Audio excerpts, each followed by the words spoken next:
Oi, turma! Tudo certinho com vocês? Hoje é 16 de setembro, quarta-feira. Nós temos aula de geografia e também aula de português. Essa semana nós estamos fazendo algumas atividades sobre a Semana Farroupilha.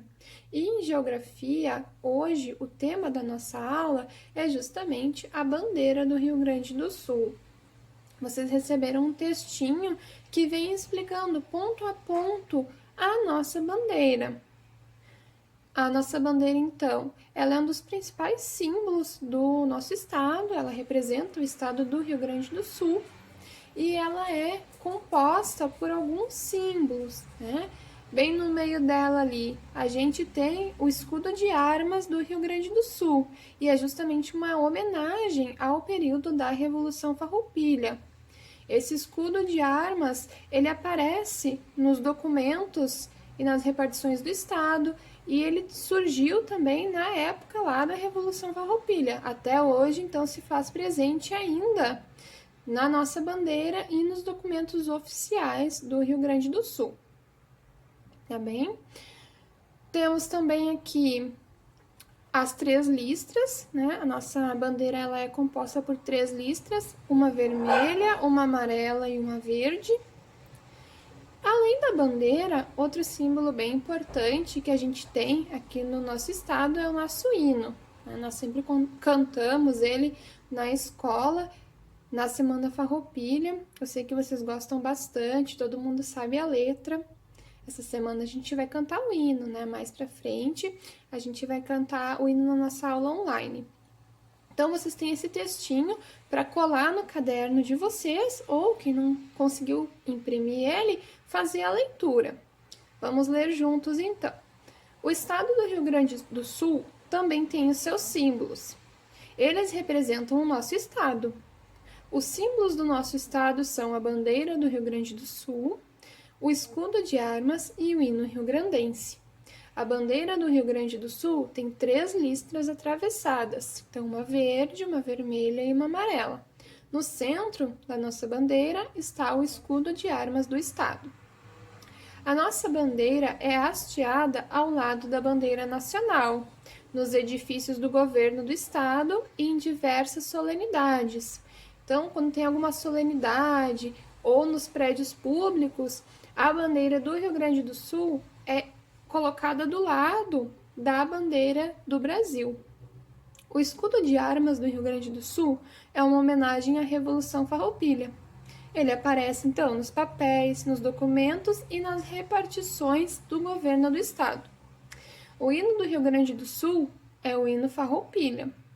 A letra foi escrita por Francisco Pinto da Fontoura e a música foi feita por Joaquim José de Mendanha, tá bem, gente? Então, foi um textinho mesmo para a gente falar um pouquinho da nossa bandeira, observar ela, né, com mais atenção e também lembrar da importância desse símbolo e perceber que esse símbolo vem lá da época da Revolução Farroupilha, que é justamente o período histórico que a gente está lembrando essa semana.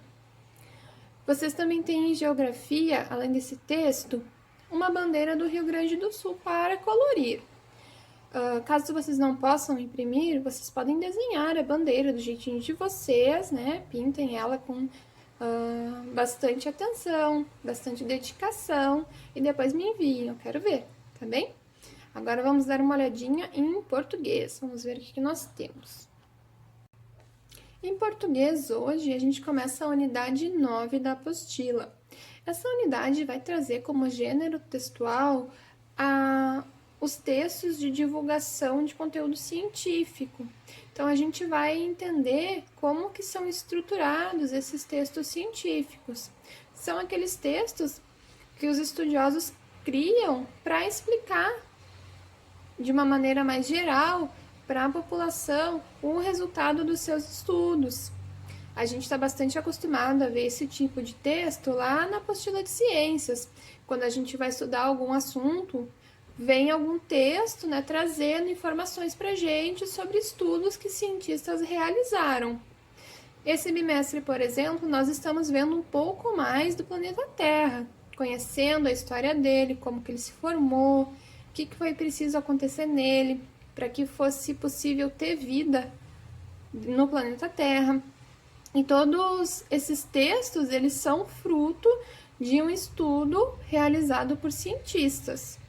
É um trabalho muito importante que essas pessoas desenvolvem, sempre com a ideia de estar gerando conhecimento sobre alguns assuntos que às vezes a gente não, no dia a dia, a gente acaba não entrando em contato, né? Então, essas pessoas fazem as pesquisas, escrevem de uma maneira acessível para que todo mundo tenha acesso ao conhecimento. Hoje, a gente vai trabalhar da página 42 da apostila até a página 48, tá? Eu tinha colocado no plano da semana que foi para casa de vocês, que era da página 44 até a página 48, mas o tema mesmo, ele se inicia na página 43 com um texto de divulgação científica, tá? Página 42 a gente tem um diga aí, se vocês quiserem em casa analisar a imagem que tem ali, também fazer essa análise e ir percebendo o que vocês já sabem, o que vocês não sabem sobre a profissão do cientista também é bem legal. Depois, na página 43, de fato, começa a matéria. A gente tem um texto, a gente vai ler ele, vai analisar e depois a gente vai responder as questões sobre ele. Vou virar ali meu celular para a gente ir lendo juntos, tá bem? Estou aqui na página 43. Texto de divulgação científica. Número 1. Leia o artigo a seguir, publicado na revista Ciência Hoje das Crianças. O título desse artigo é o seguinte: O bravo nadador que virou história de pescador. Ele tem hábito curioso. Sobe o rio nadando contra a correnteza. Costumava ser comum em São Paulo, mas nunca mais foi visto por lá. Parece que já anda sumido também de outras regiões do Brasil, virando história de pescador. Quem será ele? Então, a gente tem uma imagem aqui desse peixinho, né? Repare nas manchinhas do couro do surubim. Ele é um peixe sem escamas. Aqui, então, começa, de fato, o nosso texto de divulgação científica. Ele é o surubim do Paraíba. Alguns pescadores o chamam de bravo, justamente porque ele sobe o rio nadando contra a correnteza, numa demonstração de força e resistência. É considerado um peixe nobre, valioso para os pescadores. Ocorre somente no sudeste brasileiro, mais precisamente na bacia do rio Paraíba do Sul, que inclui partes dos estados de São Paulo, Minas Gerais e Rio de Janeiro.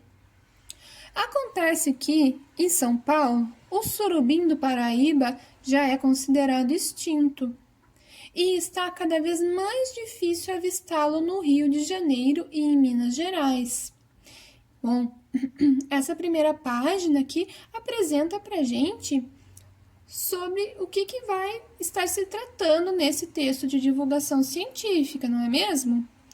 Esse texto está falando de um peixe, o surubim do Paraíba, e está dizendo pra gente que esse peixe ele anda meio sumido. E ele costumava antes habitar a bacia do rio Paraíba do Sul. Essa bacia, ela inclui alguns estados do Brasil, São Paulo, Minas e Rio de Janeiro. Mas em São Paulo, né, dado a esse sumiço dessa espécie, ele já está até sendo considerado extinto. E nos outros estados, como Rio e Minas, também está bem difícil de conseguir avistar ele. O que será que está acontecendo com esse peixe? Por que será que ele está sumindo? Página 44, que a gente continua a leitura. Esse peixe já foi muito importante para a pesca profissional. Até o início da década de 1950, toneladas de surubim do Paraíba eram capturadas anualmente. Infelizmente, em seu ambiente natural muito danificado, o surubim do Paraíba hoje corre risco de desaparecer do planeta. Então, aqui já traz uma informação interessante para a gente. Fala que ele está correndo risco de desaparecer, porque ele está com um ambiente natural muito danificado. Aqui nós temos uma fichinha, né, com as informações técnicas do peixe. Temos o nome científico dele, temos o nome usual, que é surubim do Paraíba. Temos as características. Ele é considerado um peixe bagre, porque ele é um peixe que tem couro e não escamas. Tem o corpo de cor marrom clara, ele é cheio de manchinhas pretas, alongadas, e ele possui a barriga branca. Tamanho: ele tem cerca de 60 centímetros de comprimento. Os surubins têm olhos pequenos, mas longos bigodes que os ajudam a achar comida. Aqui nós temos então um subtítulo, né? Vida de surubim. O surubim do Paraíba descansa durante o dia, em poças grandes, com cerca de 3 metros de profundidade, próximo a uma correnteza forte. Ele tem hábitos noturnos, ou seja, costuma se movimentar para se alimentar durante a noite. Seus olhos são bem pequenos, por isso ele não enxerga muito bem. Para se virar no ambiente, ele usa seus longos bigodes, chamados barbelhões, para perceber o que está ao seu redor e capturar outros peixes e crustáceos. Seus alimentos favoritos. Então, ele se alimenta basicamente de outros peixes e de crustáceos. Essa vida aparentemente tranquila do surubim do Paraíba está bastante ameaçada. E tudo começou no século XVII, quando as florestas às margens do rio Paraíba do Sul, chamadas matas ciliares, começaram a ser desmatadas para dar espaço às plantações de cana-de-açúcar e café. A mata ciliar é muito importante para os rios e os seres que neles vivem, porque atua impedindo a entrada de poluentes e mantendo a qualidade e a temperatura das águas. Com o passar do tempo, o solo dessas florestas desmatadas deixou de ser fértil para a plantação de cana e café, que foram então abandonadas e se transformaram em pastagens para o gado. Essas grandes áreas sem muita vegetação sofreram com o desgaste do solo, que passou a ser arrastado para dentro do rio, prejudicando o surubim do Paraíba e outros seres vivos. Página 45. Além dos problemas provocados pela perda da mata ciliar, o surubim do Paraíba enfrenta ainda questões sérias como a poluição das águas do rio por lançamento de esgoto doméstico e industrial sem tratamento, a pesca excessiva e a introdução de espécies exóticas, como o bagre africano. Nas últimas décadas, houve grandes vazamentos de produtos químicos na bacia do rio Paraíba do Sul.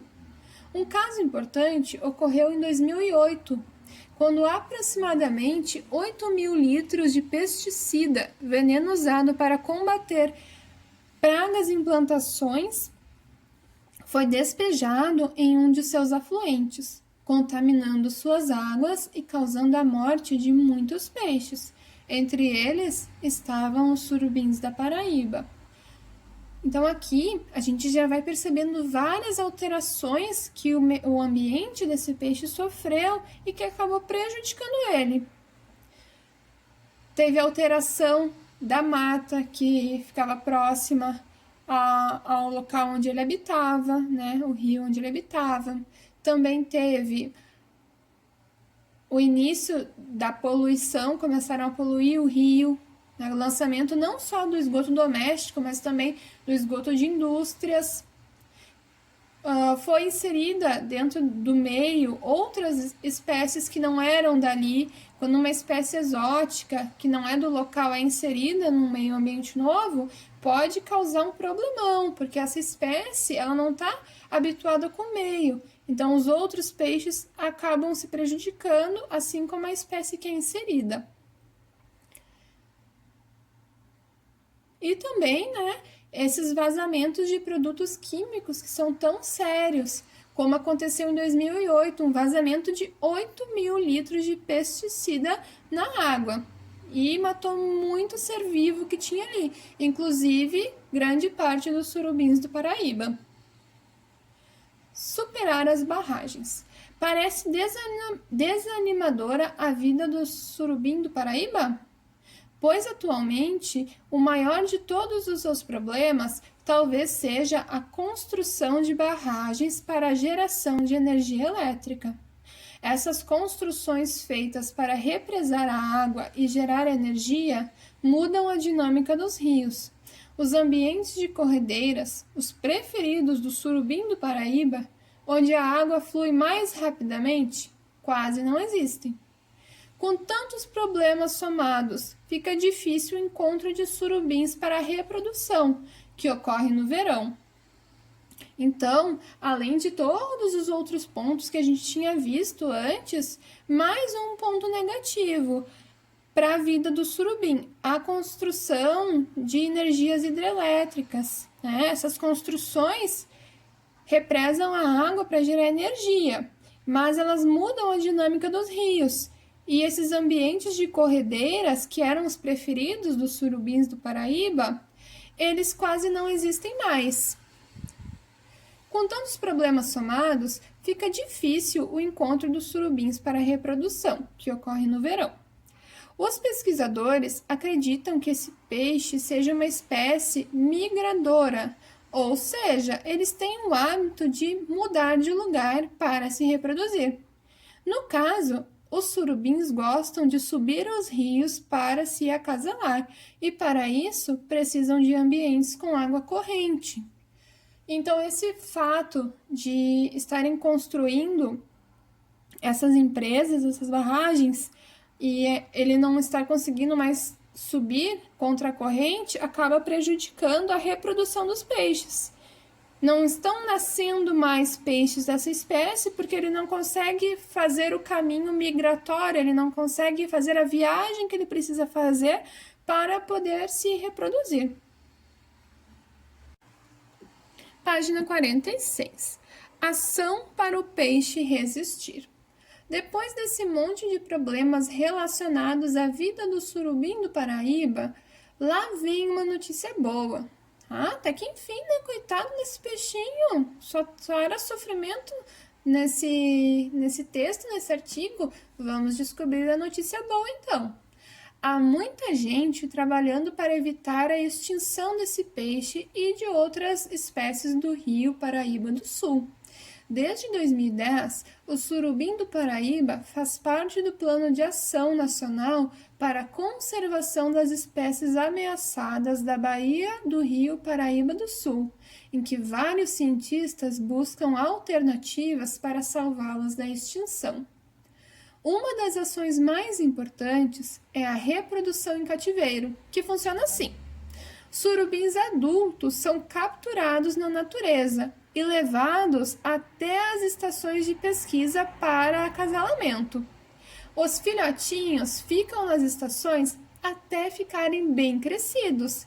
Quando eles ficam bem crescidos, então, eles são soltos novamente à natureza. Como ajudar? Todas as ameaças à vida do surubim do Paraíba são resultado das ações humanas. Conhecer a história e divulgá-la entre amigos e familiares já é uma forma de ajudar na conservação das espécies e do ambiente. Isso porque, com mais informação, nós, humanos, podemos pensar melhor antes de tomar decisões que venham prejudicar a natureza.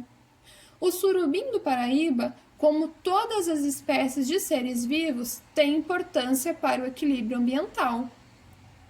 Tem também importância para as pessoas que vivem da pesca no Rio Paraíba do Sul. Então, outra forma de ajudar é cobrando às autoridades ações que preservem esse peixe, como o tratamento do esgoto que é lançado nos rios, a recuperação de florestas e a proibição de construção de novas barragens. Ah, não podemos esquecer. Caso algum dia você ou um conhecido seu pescar um surubim do Paraíba, trate de soltá-lo novamente no rio. Afinal, ele precisa crescer e ter seus filhotes para não sumir do mapa. Bom, aqui nós temos algumas questões do Diga Aí, né? Só para a gente realmente pensar sobre o texto que a gente acabou de ler. Você já tinha ouvido falar desse peixe? Eu nunca tinha ouvido falar. Letra B. Pelo título do texto, que assunto você imaginou que seria abordado? Bom, tem o título ali, né? Que assunto vocês pensaram quando vocês leram o título? Vocês conseguiram perceber que ia tratar de um peixe que estava em extinção? Letra C. Em sua opinião, como podemos mudar essa e outras situações que envolvem problemas ambientais? A gente sempre precisa pensar em como a gente pode fazer para contribuir de uma forma positiva para o mundo em que a gente vive, não é mesmo? Uma dessas formas é justamente ter atitudes de consciência ambiental, evitar a poluição tanto das ruas quanto dos rios. Economizar água também é outra medida muito importante, né, de consciência ambiental. Então, aqui é só para vocês irem pensando que situações que a gente pode tentar ir mudando aos pouquinhos para que isso não aconteça com tanta frequência como acontece aqui. Aqui nós estamos na página 47. Número 3, circule o título do texto. Então, vocês têm que voltar, né, e circular o título do texto, que é O Bravo Nadador que Virou História de Pescador. O que significa a expressão história de pescador? Aqui o que significa, né, de acordo com o sentido do texto, do artigo que a gente leu. Significa que existem muitas histórias sobre peixes ou significa que o peixe pode vir a desaparecer e ser só lembrado nas histórias contadas por pescadores? É a segunda opção, né? A gente percebeu que esse peixe está correndo risco de extinção. Então, ele pode realmente vir a desaparecer e vai ser lembrado apenas nas histórias. Número 4. Por que o surubim do Paraíba é chamado de bravo pelos pescadores? Percebam, é bravo, com V, não brabo. Bravo. Por que ele é um peixe bravo? Porque ele sobe o rio nadando contra a correnteza, né? Ele é bravo, ele é muito valente, muito corajoso. Exercício 5. Quais são os hábitos desse peixe? Bom, como é que a gente percebeu que ele desenvolve a rotina dele? O que ele faz? Ele dorme durante o dia, ele dorme durante a noite? Quando que ele sai para se alimentar? Do que ele se alimenta? Esses são os hábitos do peixe. A gente percebeu que ele é um animal noturno, né? Ele tem hábitos noturnos. Ele costuma se movimentar para se alimentar durante a noite. Durante o dia, ele descansa em poças grandes, com cerca de 3 metros de profundidade. Próximo, claro, a uma correnteza forte, porque ele gosta de nadar, né, nas correntezas. Exercício 6. Segundo o texto, como o peixe faz para se virar no ambiente em que vive? Disse ali que ele tem pequenos olhinhos, né? Ele usa outra parte do corpo dele para conseguir viver nesse ambiente, para se guiar melhor. Vocês lembram que parte que era essa do corpo? Ele usa seus longos bigodes. Número 7. Explique com suas palavras por que o surubim do Paraíba está correndo risco de extinção. Nós lemos nesse texto de divulgação científica diversos motivos, né, que levaram esse peixe a estar correndo risco de extinção atualmente. Aqui no número 7, vocês têm que escrever com as palavras de vocês, tá bem? Mas a gente consegue lembrar, né, que alguns dos problemas são esses que envolvem, por exemplo, a poluição das águas do rio, né? A pesca excessiva desse animal, a introdução de outras espécies exóticas, como o bagre africano, e também a questão de perder o meio ambiente, perder a mata ciliar, que auxiliava a manutenção de toda a área ali, inclusive da parte do rio.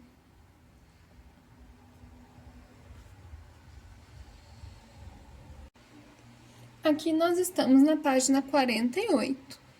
Número 8. Onde esse artigo de divulgação científica foi publicado? Essa informação a gente encontra lá no número 1, no nosso enunciado, que fala, né, que esse artigo foi publicado na revista Ciência Hoje das Crianças. Letra A.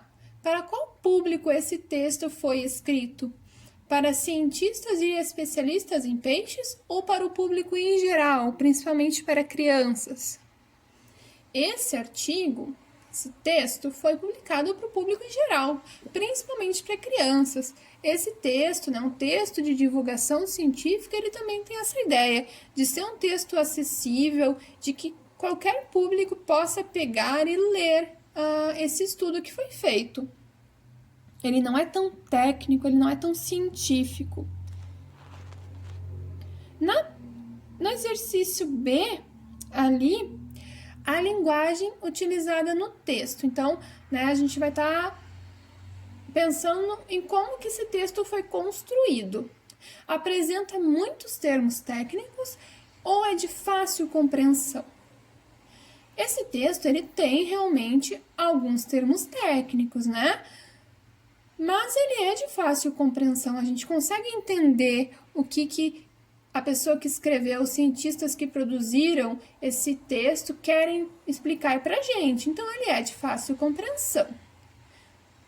O número 9 é só um diga aí, então vocês não precisam anotar a resposta. Para que servem os subtítulos no texto? Vocês perceberam, né, que esse texto ele tem vários subtítulos em vermelho. Esses subtítulos, eles têm a função de organizar o texto e ajudar o leitor a encontrar informações específicas.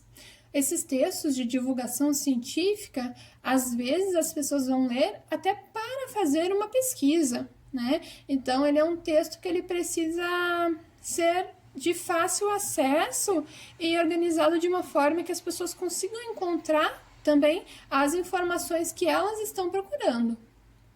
Exercício 10. Em quantos parágrafos o texto foi dividido?